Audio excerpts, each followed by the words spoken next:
Hi guys, I'm Sam. I'm back with the new video. Guys, आज मुझे लगा कि मुझे एक वीडियो इस चीज़ पे बनानी चाहिए। सम टाइम हम कुछ अपॉर्चुनिटीज मिस कर देते हैं और हमें उस अपॉर्चुनिटी को कैसे कैश करना है, कौन सी चीज़ों का ध्यान रखना है। Because in the last week I myself मतलब मैंने खुद दो अपॉर्चुनिटीज मिस की। जबकि मुझे पहले से मैं उनको वॉच कर रहा था। छोटे मोटे प्रॉफिट लिए मैंने उनमें, बट एक बिग प्रॉफिट मिस कर दिया। तो यार वही मुझे लगा कि क्यों ना यार मैं इस चीज़ पे वीडियो बनाऊं। मे बी मेरी तरह के और भी लोग हों जो जिनके साथ ऐसा हो रहा हो, शायद किसी को हेल्प हो सके। तो आज का अपना जो टॉपिक है वो ये है कि positional trade on the breakout stocks. जब ब्रेकआउट होता है, रेंज ब्रेकआउट हो, लाइफ टाइम ब्रेकआउट हो, तो हमें उस स्टॉक को कैसे ट्रीट करना है। तो चलिए हम डिस्क्लेमर पे चलते हैं, जो कि बहुत ज़रूरी चीज़ है। So this is not a buy sell recommendations and please consult your with your in financial advisors before investing और before taking any decisions. Okay, so let's see what's in the today's video. How to make position in the breakout stocks. So guys, ये 5 चीज़ें हैं जिसका हमें ध्यान रखना है, जिसको मैं एलैबोरेट करूँगा आपको। तो always buy above the range breakout. जब आप चार्ट देखते हैं तो sometime lifetime high कुछ और होता है, बट उसके बाद स्टॉक कंसोलिडेट होता है, एक रेंज बनाता है। जैसे लेट सपोज वो 1000 का उसका लो बना रहा है, 1100 के आसपास हाई बनाता है, फिर रिवर्स हो जाता है और 1000 पे आता है, तो फिर ऊपर की तरफ अप ट्रेंड में चला जाता है। तो इस रेंज में घूम रहा है, ठीक है। हम उसे वॉच कर रहे हैं, तो हमने एक ट्रेंड लाइन बना दी, मैं आपको आगे दिखाऊंगा, ठीक है।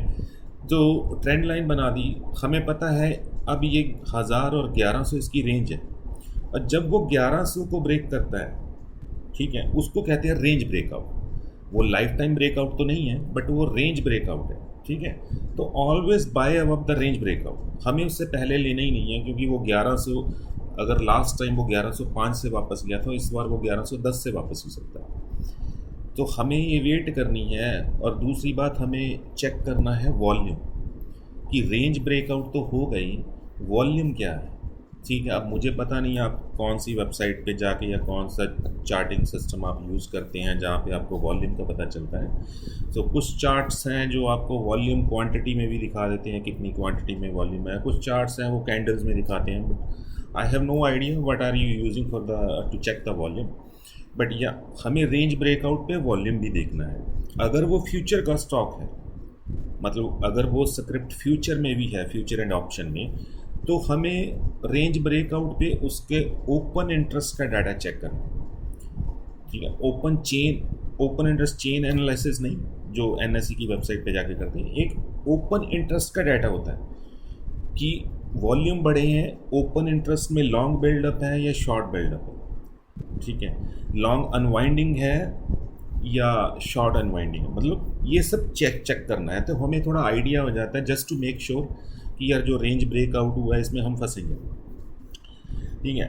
और दूसरी चीज़ आती है कि pay attention towards quantity management. So quantity management क्या होता है, वो वैसे तीसरे पॉइंट में आपको मैं बिल्कुल एलेबोरेट करूँगा। सो गाइज, लेट सपोज 1000 रुपये का स्टॉक है और आपके पास 50 स्टॉक बाई करने की कैपेसिटी है, तो कभी भी फुल क्वांटिटी बाय मत कीजिए ऑन द सेम प्राइस और एट वंस, ठीक है।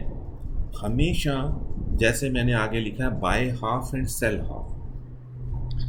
तो मैं क्या करूँगा, अगर रेंज ब्रेकआउट हुआ है और मैं 50 की कैपेसिटी रखता हूँ कि मैं 50,000 लगा सकता था, तो मैं पहले 20 या 25 लूँगा, ठीक है।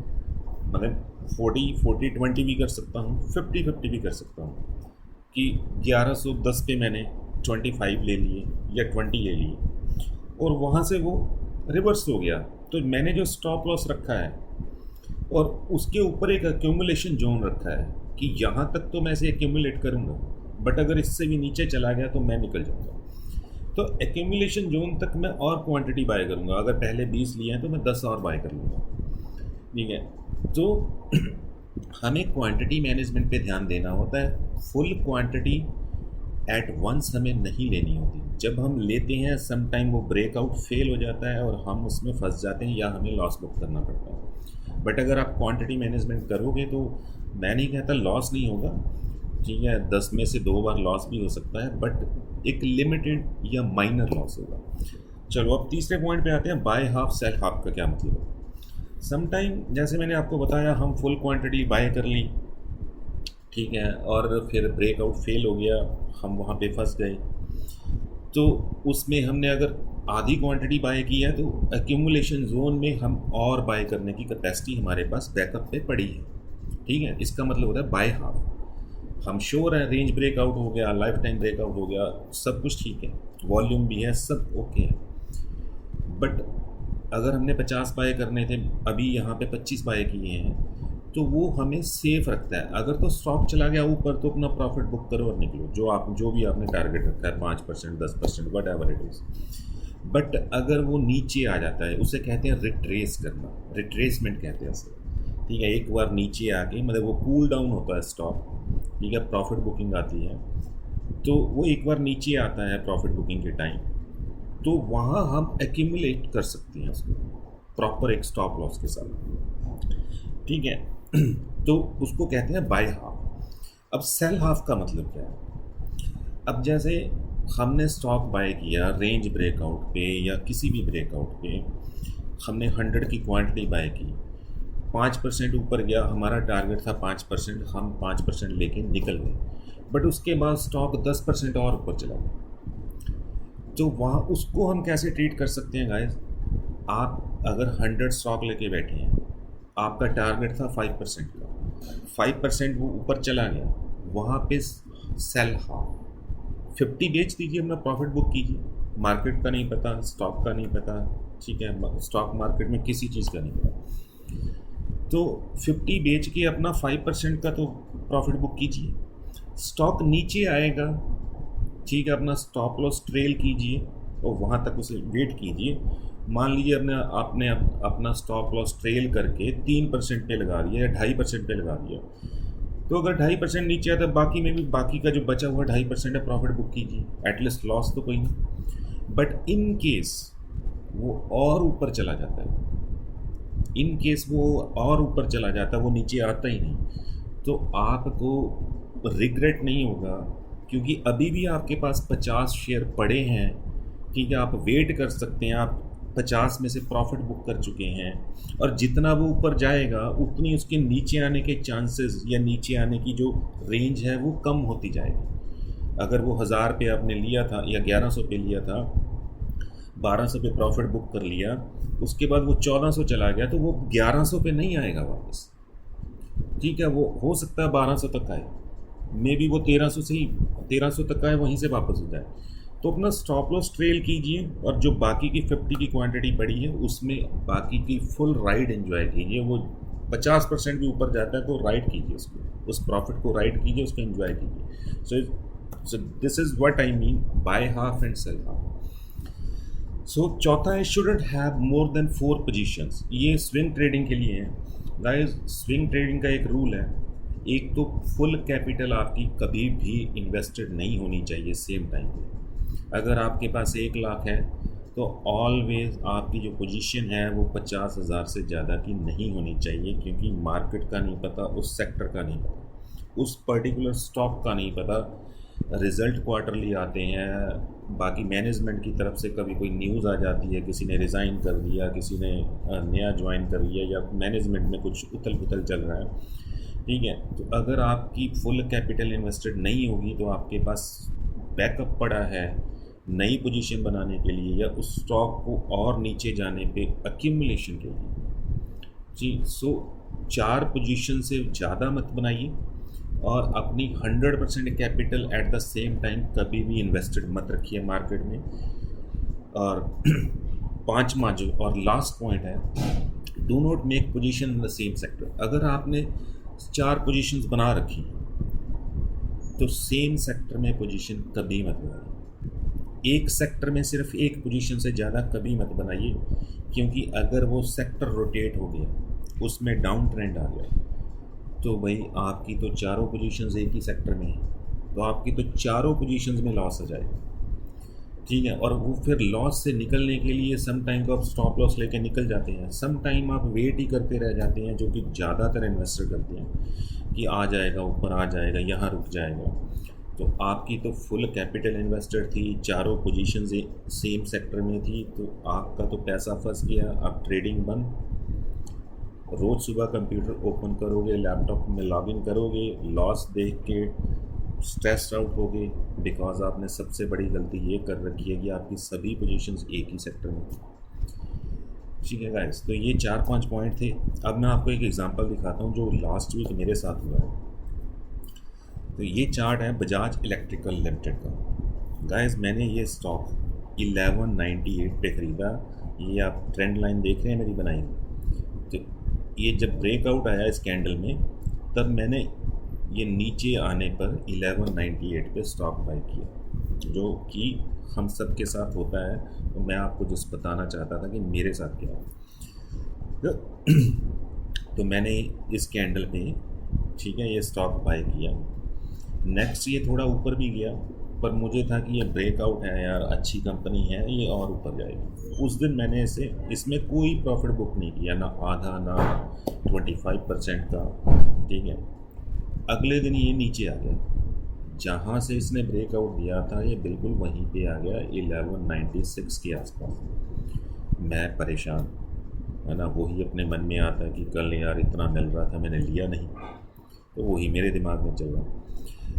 तो उसके अगले दिन ये वहीं पे कंसोलिडेट करता रहा, जैसे कि आप ये दूसरी रेड कैंडल देख रहे हैं नेक्स्ट डे की। तो वहीं पे कंसोलिडेट हुआ, और मुझे वो होता है ना, हम इम्पेशंस हो जाते हैं।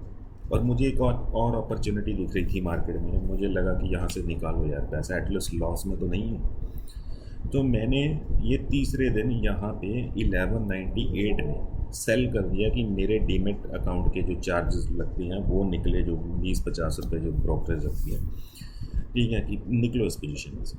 गाइस उसके बाद ये चौथी कैंडल देख रहे हैं, और उसके बाद ये देख रहे हैं स्टॉक कहाँ 1389 का इसने हाई लगाया, और मैंने कितने पे लिया था 1198 को, यानी कितने ऊपर गया 20%, ऑलमोस्ट 20% ऊपर गया सिर्फ 2 दिन में।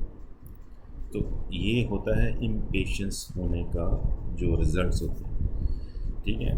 मैंने अपने स्टॉप लॉस को फॉलो नहीं किया, बस इम्पेशंस हो गया मार्केट में कि चलो यार उस स्टॉक में पोजीशन बनानी है, उसके ज़्यादा चांसेस हैं और ग्रोथ के ज़्यादा चांसेस आ रहे हैं, ठीक है। बस उस चक्कर में मैं इससे निकल गया, और बाद में मैं इसको देख देख के रोया, जो हम सभी करते हैं यूजली, ठीक है। तो एक और एग्जांपल मैं आपको देता हूँ। ये नेक्स्ट चार्ट है रिलायंस इंडस्ट्री। ये मैंने ट्रेंड लाइन बना रखी थी कि 2260 पे इसने ब्रेकआउट देना है, और मैं अलर्ट लगा के रखता हूँ, क्योंकि वैसे मैं हर चार्ट को नहीं देख सकता, ठीक है, कुछ इंट्राडे पोजीशन चल रही होती हैं। तो मैं यहाँ पे ट्रेंड लाइन बनाई, और मैंने 2260 का अलर्ट लगा दिया कि जब भी ये 2262 तक ट्रेंड्स इस पे पहुँचे, तो वो ऊपर ना ज़ीरोधा अकाउंट में एक आ जाता है कि जो आप मैसेज लिखेंगे कि मुझे ये मैसेज आ जाए, तो वो डिस्प्ले हो जाता है, आपको ईमेल भी आ जाती है कि मैं वहाँ लिख देता हूँ कि रिलायंस ब्रेकआउट, ठीक है। तो वो मुझे मैसेज आ गया कि रिलायंस ने ब्रेकआउट दे दिया। तो इंट्राडे में मैंने पैसे बनाए, मैंने तभी से बाय कर लिया, और इंट्राडे में जैसे हम 1-1.5% लेके निकल जाते हैं, मैंने बनाया। बट गाइस 2260 से ये कहाँ गए 2480, 220 रुपये डाल दिए 2 दिन में, ठीक है। बट मैं इंट्राडे में सिर्फ जो था वो कोई 20-25 रुपये पर शेयर लेके निकल गया, ठीक है, जहाँ मैं 200-250 रुपया ले सकता था, और अब भी नहीं पता ये और कितना ऊपर जाएगा, ठीक है, क्योंकि अब इसने लाइफ टाइम ब्रेकआउट दे दिया है, लाइफ टाइम हाई भी तोड़ दिया है। तो ये होती है मिस्टेक्स जब पेशेंस नहीं रखते, क्योंकि हमें प्रॉफिट आ रहा होता, हम कहते हैं यार निकलो यार, प्रॉफिट लो यार, पैसा मतलब लॉस तो 10,000 का देख लेंगे, प्रॉफिट साला 1000 का नहीं हमसे टॉलरेट होता।